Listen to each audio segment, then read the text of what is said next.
objetos quebrados, restos de alimentos e outros utensílios comuns que passam despercebidos no nosso dia a dia ganharam um novo conceito através do olhar da nossa convidada do Fotometria de hoje, Paula Uven.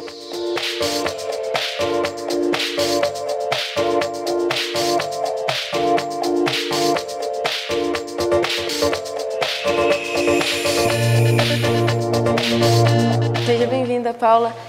Me conta, como que foi o processo de criação dessas imagens? O processo de criação é longo, assim, foi longo, né? Começou a partir de um momento de repouso que eu passei, porque eu passei por uma cirurgia para retirada de um tumor no quadril.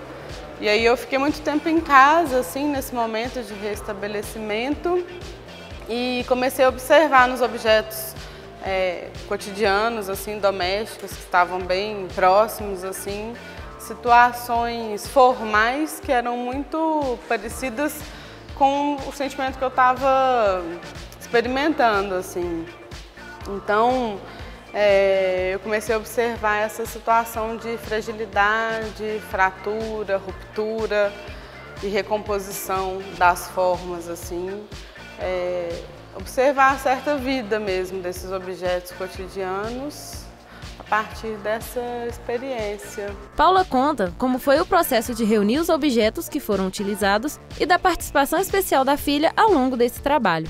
Como que foi reunir esses objetos, assim, porque tem uns objetos que foram quebrados, assim, que você tirou foto. Me conta como que foi, assim. Foi bem lento, assim, eu não fui procurando, assim, eles foram aparecendo, assim, de certa forma, né. Tem um primeiro objeto, que é um ovo com uma pluminha da pena da galinha, que ele já tinha sido feito há mais tempo, assim, em 2013, eu acho. Então eu acho assim que também é uma observação, uma tensão que já estava um pouco latente, assim, essa questão das coisas muito íntimas, assim, dessa certa poesia doméstica mesmo, né, simples, assim, das coisas banais. As coisas vão acontecendo, né, minha filha, por exemplo, tem uma participação muito importante porque ela quebrava as coisas, assim, e aí, até mesmo antes de começar a fazer esse trabalho, eu guardava essas coisas. Então tinha uma espécie de um inventário, assim, de objetos quebrados já, e eu ainda não tinha muito escolhido o que fazer com isso. E quando eu comecei a fotografar, que foi também gradualmente, assim, aí eu resolvi manipular esses objetos que estavam guardados, quebrados também, né? Como é o caso do pires, que eu quebrou e guardou, e depois eu, né, empilhei e fiz uma foto. E outros já foram aparecendo assim mais espontaneamente, assim, no cotidiano mesmo, né? Então, assim, dessa forma. E também depois, desde então, que foi em 2015, né, que eu passei por esse processo mais incisivo de repouso, comecei a produzir esse trabalho, mas eu também não acho que ele tenha acabado, sabe? Porque é uma coisa que está ainda respirando, assim. Esse trabalho aqui, o Dias Comuns, foi feito com a Hassel, que é um médio formato, e digital também. Porque tinha vezes que não dava para fazer a foto no filme, ou porque eu não tinha filme, ou porque, enfim, tinha que fazer naquela hora, e às vezes eu acabei misturando, mas eu tenho uma preferência pelo médio formato, pela questão do tempo mesmo, assim, acho que ele demanda uma introspecção que eu acho que dialoga com os meus trabalhos, assim, essa introspecção do médio formato, sabe?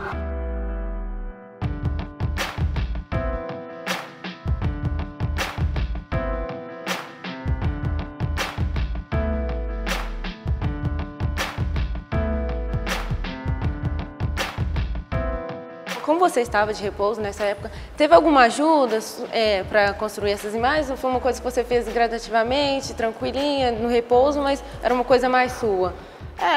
Era uma coisa bem minha mesmo, assim, não teve essa necessidade dessa ajuda, não. Mesmo porque, assim, tudo foi feito dentro de casa, né? Então, estava tudo muito na mão, assim, apesar de eu estar de repouso, né? Estava tudo muito próximo, não tinha essa necessidade, assim. Me conta como foi essa questão do fundo preto, assim, como que você trabalhou ele? O fundo preto é uma coisa muito simples também, que é a mesa de centro assim da minha casa, sabe? Feita com a mesa e tem uma janela lateral, então eu sempre observava, né, via esse objeto e levava ele para esse lugar central, assim, uma espécie de um totem também, né, de colocar aquele objeto ali, tirar ele do circuito ordinário, né, que ele vive ali na casa, e levar ele para a mesa de centro também é um gesto de relevância, né, de dar esse status assim para essa coisa tão fortuita, né, assim. E aí a mesa, assim, e a luz também é uma luz natural, assim, da janela, então eu ouvi de muitas pessoas esse elogio, assim, nossa, mas você trabalha muito bem com estúdio e nem tem nenhuma iluminação, assim, de estúdio, não.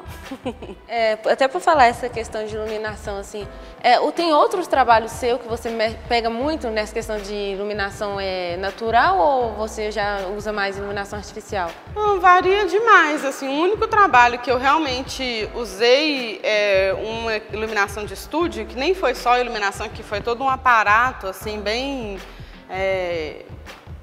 suntuoso, assim, que foi a Devastação, que aí tinham mães e filhas, né, diante de um espelho, e eu fotografava por trás desse espelho e aí tinha iluminação,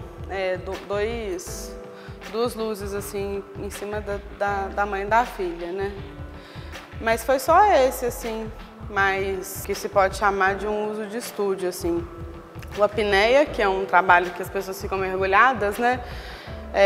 Tem uma luz, mas é uma luz assim muito sutil também, que eu mexi com dimmer e tudo, mas nem é uma coisa de estúdio, assim, foi uma gambiarra. Paula Uven conta como surgiu o projeto Devastação e o tempo que durou todo esse processo. Quanto tempo durou o processo da criação do Devastação?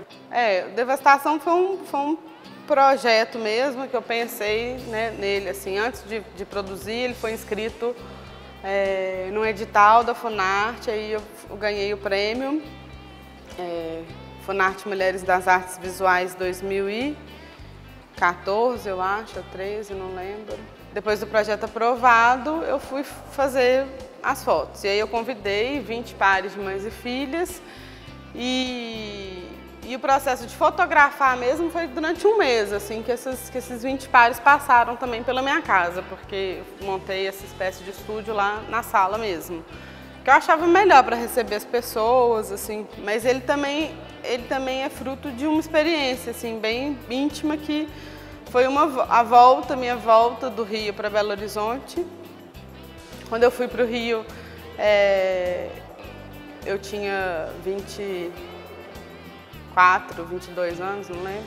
E aí quando eu voltei com minha filha, com minha família, meu marido e tudo, e aí comecei a conviver novamente com minha mãe cotidianamente. E aí essa convivência com minha mãe, eu também já sendo mãe, me trouxe também uma experiência muito intensa, assim, sentimental, sabe?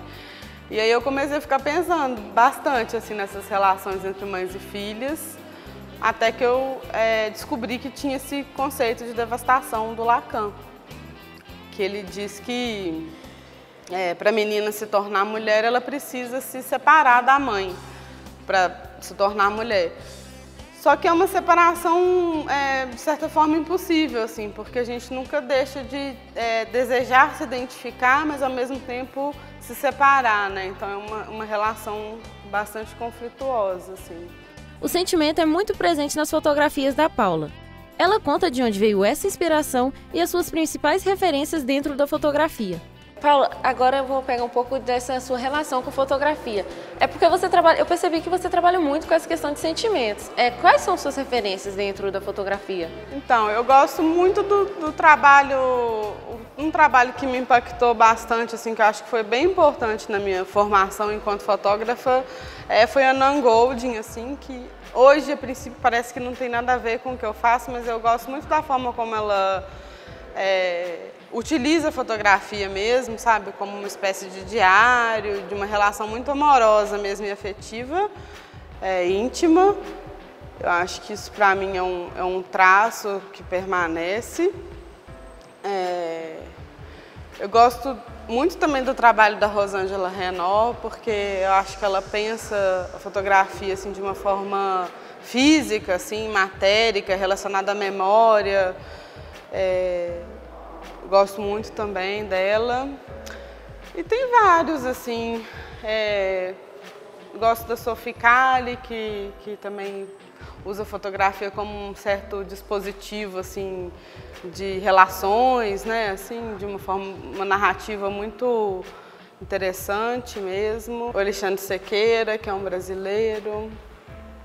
Wolfgang Tillmans, que é um alemão, que ele também utiliza imagens assim, muito com uma estética um pouco amadora. Assim. Bom, são vários, mas esses acho que vieram primeiro na minha memória por algum motivo. Qual foi seu primeiro contato com a fotografia, assim, quando você começou? Nossa, então, quando eu tinha 10 anos, eu pedi para o meu pai a Polaroid, que até foi essa que fez esse trabalho de relações. Então, acho que eu já gostava desde sempre, assim. Depois eu fui fazer intercâmbio na Tailândia, quando eu tinha 16 anos. Aí eu também fiz um curso de fotografia lá. Eu ficava assim, muito impressionada com toda aquela diferença, né, aquela diversidade, e achava que a fotografia podia me ajudar a entender aquilo, assim, a trazer aquilo, a dar conta daquilo, observar aquilo, não sei. E aí depois eu fui fazer faculdade de jornalismo, e também no jornalismo eu já fui direto assim, para o laboratório, fiz monitoria do laboratório de fotografia. E depois que eu formei, eu já comecei a experimentar mais profissionalmente, assim mesmo, com trabalhos comerciais bem comuns, assim, para revista, eventos, várias coisas, assim, de começo mesmo, né, que todo mundo passa. Depois eu fui para a Folha de São Paulo, mas eu sempre fotografei, independente de uma demanda comercial, assim, né. Você sempre gostou mesmo da fotografia, né? Sempre. Então é isso, Paula. Muito obrigada por você aceitar nosso convite e participar da fotometria de hoje. Obrigada a vocês pelo convite.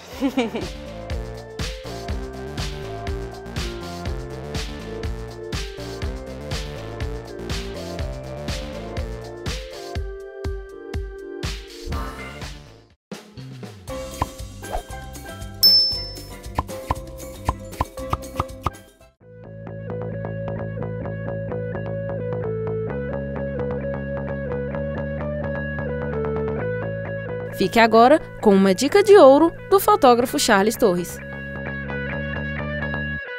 Eu considero a fotografia como uma manifestação artística, entendeu? E como tal, eu acho que se a pessoa ela está começando a fotografar, o primeiro passo é ela estudar artes. Ela tem que entender de arte, ela tem que entender de história da arte, ela tem que entender de conceitos artísticos, ela tem que entender quais foram os movimentos artísticos de grande relevância, tem que entender o que foi o modernismo, o que foi o fauvismo, o que foi o renascimento, entendeu? Porque tudo isso constrói no fotógrafo atual o olhar dele, né? Ele entender a história da arte, né? e o olhar fotográfico vai transformar a fotografia dele em algo superior. Ele não vai ser só um apertador de botão que vai colocar a pessoa na regra dos terços, por exemplo.